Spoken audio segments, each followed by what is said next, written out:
Polícia faz reintegração de posse no conjunto habitacional Santa Lúcia, no bairro Boa Vista 2. 72 casas foram invadidas no final do mês de agosto. A ação policial aconteceu de forma pacífica e invasores não apresentaram resistência para deixar os imóveis. Jovem de 25 anos é detido acusado de estupro em Rio Claro. Crianças entre 8 e 10 anos disseram que conheceram o suspeito através das redes sociais. 3 menores são flagrados embalando grande quantidade de drogas no Jardim Guanabara. Confusão no centro de Rio Claro. Reforma da Câmara interdita trecho da Rua 3 e espaço fica pequeno para veículos e pedestres. Asilo São Vicente de Paulo está em obras. Doações podem ajudar a construção da nova cozinha. Hora de sair da sombra. Olá, boa tarde. O Rio Claro Notícias começa mostrando um processo de reintegração de posse no bairro Boa Vista 2. A ação segue com a presença da tropa de choque, mas a boa notícia é que durante a manhã as famílias começaram a deixar o local sem conflito com os policiais.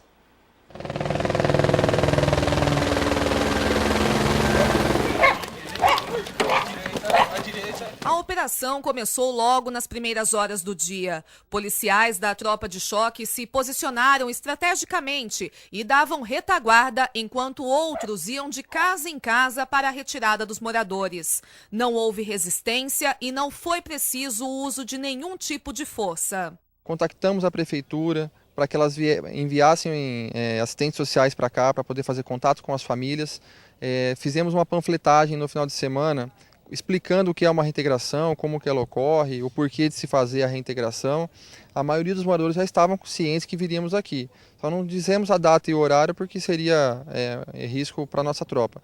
Mas durante todo esse mês que se passou, foi feito um trabalho de orientação e conscientização para que nós pudéssemos vir aqui e não ter confronto com nenhum tipo de morador, não ter problema nenhum. Máquinas da prefeitura auxiliaram na remoção de barreiras feitas pelos invasores. Aos poucos, as mais de 150 pessoas foram deixando os imóveis. As casas foram ocupadas no final do mês de agosto. Na época, os invasores não tiveram muita dificuldade, já que o conjunto habitacional não apresentava nenhum tipo de segurança e a maioria dos imóveis estava em fase de acabamento. Pouco mais de 2 meses, a realidade é bem diferente. Muitas famílias fizeram adaptações e planejavam até mesmo reformas. Nesta aqui, por exemplo, até mesmo um alicerce já havia sido aberto. Apesar do investimento, no início do mês de setembro, a secretária de Habitação Maria José Estivali já havia dado um alerta às famílias. A população de Rio Claro sabe muito bem como a habitação procede. Existe um processo, um preenchimento de ficha, de cadastro, de paciência na construção dessas unidades habitacionais e as pessoas que passaram por esse processo de indicação para as unidades habitacionais merecem o respeito de todo mundo.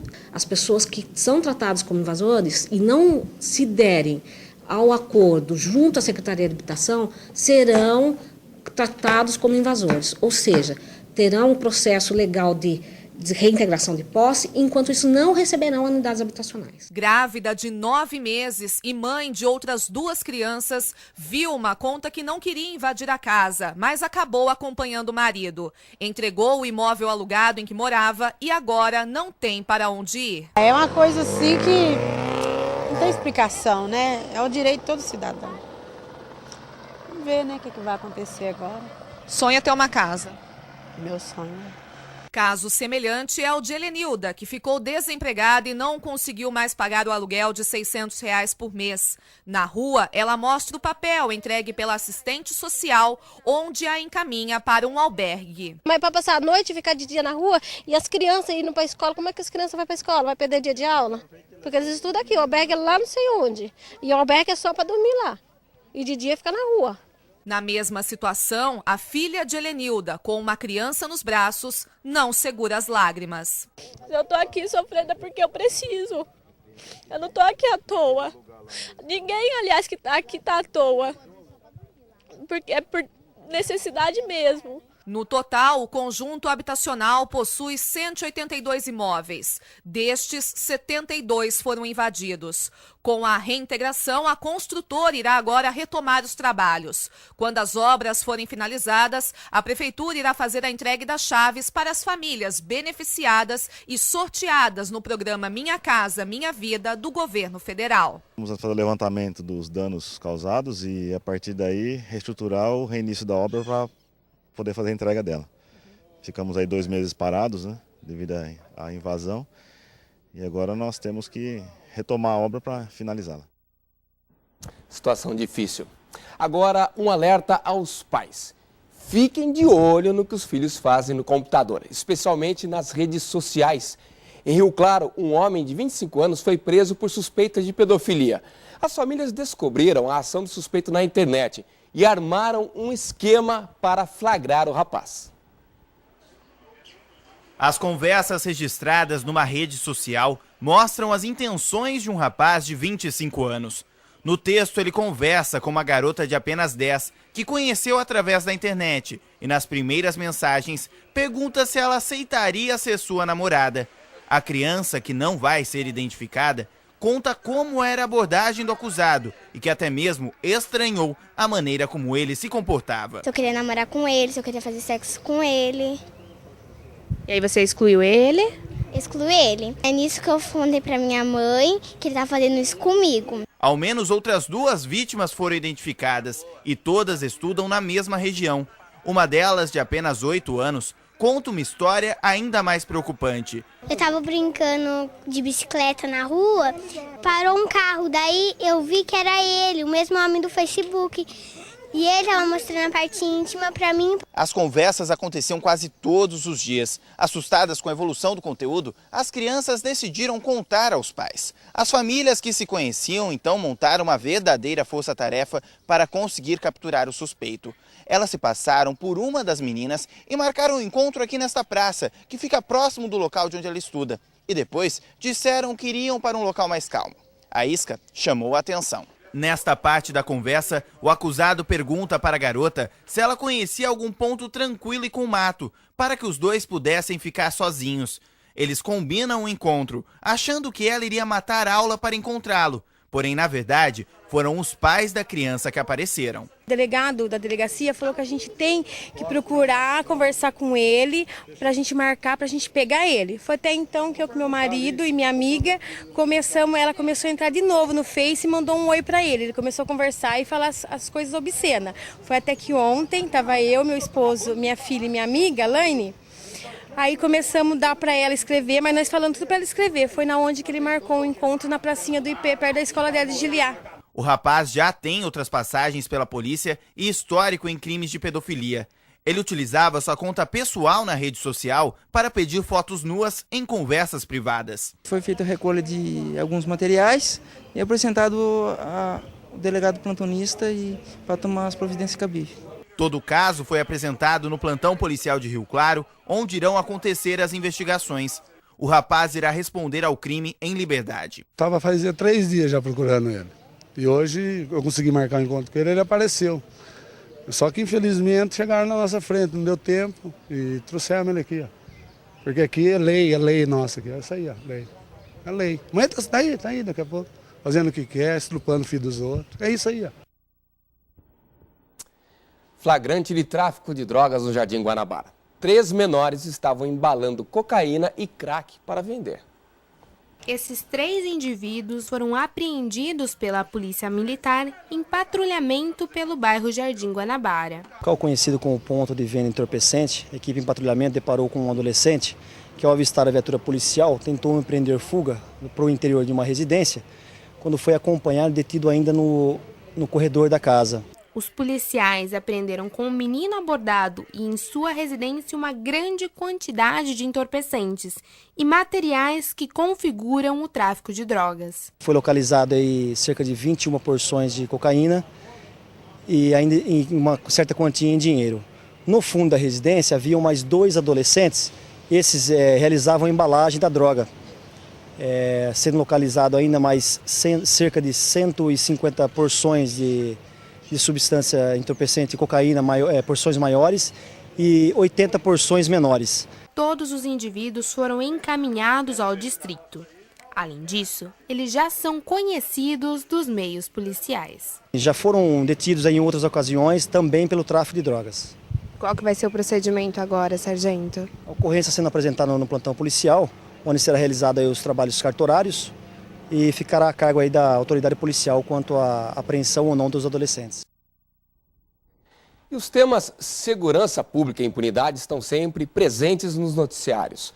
O último caso mais polêmico foi o habeas corpus concedido ao chefe do tráfico de drogas no Complexo do Alemão, no Rio de Janeiro. Edson Silva de Souza, conhecido como Orelha, deixou a cadeia na última semana. A decisão foi do desembargador Fernando Antônio de Almeida. O repórter Leonardo Alves saiu às ruas para saber o que o cidadão acha de tudo isso.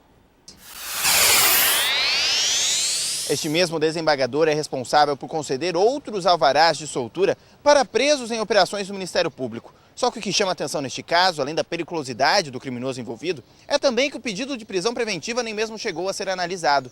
Nós viemos às ruas de Rio Claro saber qual a opinião da população sobre como estão as leis brasileiras e também sobre esta ocasião. Irresponsabilidade dessa pessoa que está liberando esse sujeito, que ele devia estar preso, mofando na cadeia até o último suspiro dele. Essas autoridades precisam rever essas questões aí, porque beneficia uns e prejudica outros. E com certeza a maioria prejudicada é o cidadão de bem. Os maiores bandidos estão soltos também? Pessoas de bem hoje estão enclausuradas, enquanto os bandidos, por benefícios de alguma lei, estão soltos na cidade, porque ele nunca sai regenerado, ele sempre sai pior. Quer saber mais? Quando esse criminoso foi liberado, já havia um mandado de prisão preventiva contra ele. Então agora, a Polícia Civil do Rio de Janeiro divulgou que está oferecendo R$20 mil de recompensa para quem tiver informações que ajudem a recapturá-lo. As denúncias devem ser feitas através do telefone 181.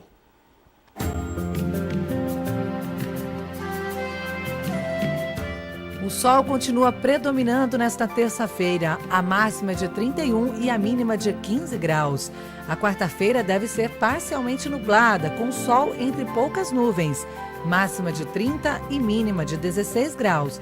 E na quinta-feira pode ocorrer pancadas de chuva, predomínio de sol pela manhã e à tarde pode chover com trovoada, máxima de 27 e mínima de 21 graus.